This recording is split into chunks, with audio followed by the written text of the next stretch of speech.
In the windowless backroom kitchen of the Loisaida Community and Arts Center in Lower Manhattan, Aris Mejias cradles a plastic Ziploc with the last of the dark roast coffee she brought back from her native Puerto Rico. "It's probably extinct," she says. "Ay Dios, I think I'm gonna cry." Mejias' eyes are red and sunken. Neither she nor Isabel Gandia has slept much since Hurricane Maria tore through the southeast Caribbean in late September. They've been too busy coordinating a donation drive to bring emergency aid to Puerto Rico. At 3:30 in the afternoon, Gandia is only just getting around to breakfast. "The hurricane happened and we were watching like spectators," says Gandia, who was in Mayagüez, on the island's devastated western coast, during Hurricane Irma but tracked Maria from her New York apartment. "I went crazy immediately, within hours. What were we going to do as the swirling chaos of Maria settled into the acute humanitarian disaster of its aftermath?" Millions of Puerto Ricans throughout the U.S. diaspora asked themselves that same desperate question. They've come up with answers at once urgent and aspirational, commanding the attention of a distracted country, compensating for the failings of a complacent White House, and raising the possibility that the crisis of day-to-day life on the island will provide the impetus to resolve the various crises that preceded and exacerbated it. "Every Puerto Rican that I've met hugs you, kisses you, asks you for your family, and they're working their asses off," says Mejias. Activism. Finally, the United States acquired Puerto Rico in the Spanish-American War of 1898. As U.S. citizens, its residents enjoy equal rights under the Constitution but lack voting representation in Congress. Its leaders, while elected, do not exercise autonomy over its budget and laws. Unincorporated territory is the operative term, a tortured, extra-constitutional construct that speaks to the profound ambivalence of a holding whose existence goes overlooked even in critiques of an informal American empire. Puerto Rico, the Supreme Court reasoned, is foreign to the United States in a domestic sense. Now more than ever, the United States has been forced to reckon with its peculiar relationship to the island. According to a recent Morning Consult poll, about half the country doesn't know that Puerto Ricans are U.S. citizens. Libertad Guevara, the director of the Loisaida Center, says Hurricane Maria was the atmospheric manifestation of a colonial crisis, a chance, not for Americans to recognize us as U.S. citizens, which we already are. It's really for the rest of the world to look and see what U.S. citizenship means. This moment has really revealed how foreign Puerto Rico is to the U.S. psyche, says Rutgers University sociologist Zaire Dinzy Flores, who was only able to reach her mother last week. But separated though it is by big water, ocean water, as President Donald Trump helpfully reminded, Puerto Rico has never been an island unto itself. It's intimately tied to what we see here, says Dinzy Flores. Dinzy Flores' scholarship focuses on housing trends in both Puerto Rico and New York City, examining shared cycles of displacement, renewal, and development. Puerto Rico's infrastructure may indeed have been broken before Hurricane Maria, as Trump has emphasized. But during the mid-20th century, the island was a focal point of federal housing development and highway construction, a social laboratory for all of these investments that would become a model for the developing world, Dinzy Flores says. The transition from New Deal liberalism to the free market consensus of subsequent decades brought a noted decay in public housing and the communities it supported.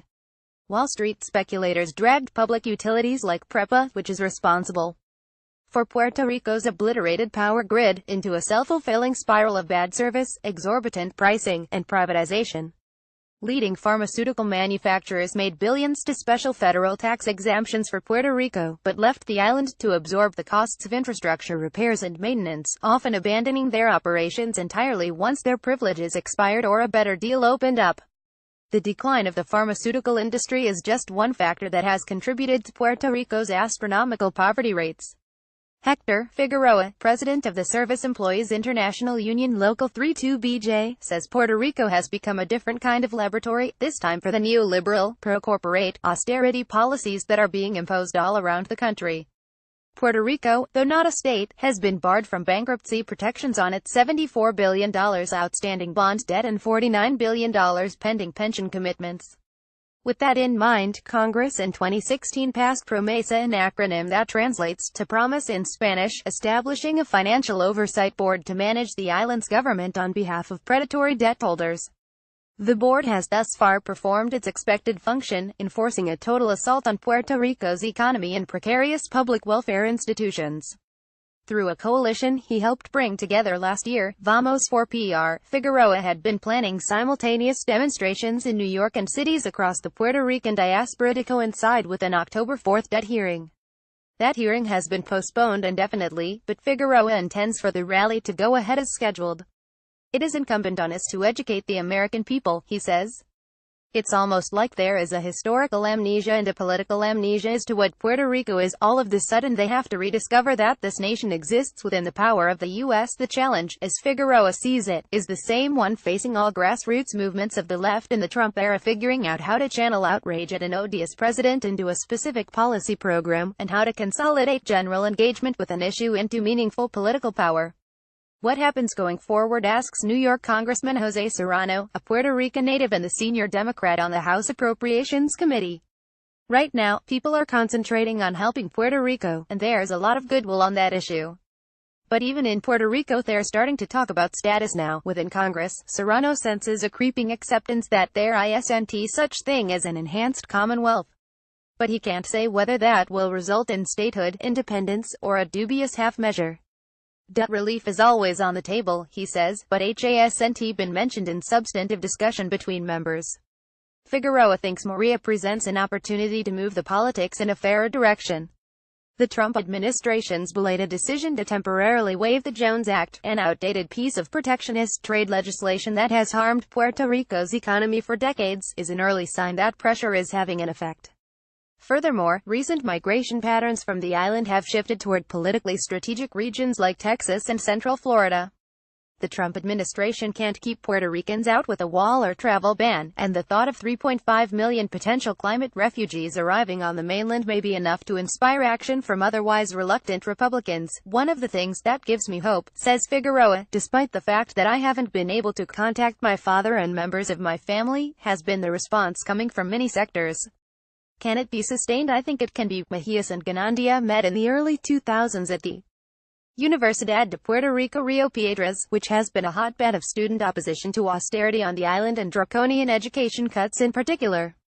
Careers in theater and film lured them away from the island. Mejias is an award-winning actress. Gandia recently finished a season as a set costumer on the NBC cop drama Shades of Blue, and they've each endured the familiar resentments that accompanied their decision to leave. The hurricane, says Mejias, has erased those divisions, at least for now. We're all working for one goal. It's like nos hemos vuelto un país. It's like we've become a country. Along with Yarani del Valle Pinero, they launched EcoKit, a selected donation list designed to mitigate the ecological hazards of the many relief donations that will end up as garbage. The idea started when they noticed groups collecting batteries to send to an island that has long suffered environmental degradation from non-compliant battery smelting, among other toxic waste mismanagement. But it was also informed by years spent observing the travesty of top-down recovery in nearby Haiti. They don't take into account that we're an island, Mejias says of the International Red Cross.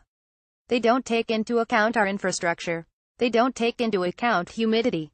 They don't take into account geography, and in our particular case, that we're a colony. Mejias is working to distribute a network of ham radio equipment and signal repeaters across Puerto Rico, so that we can start hearing and listening to what's going on in the countryside.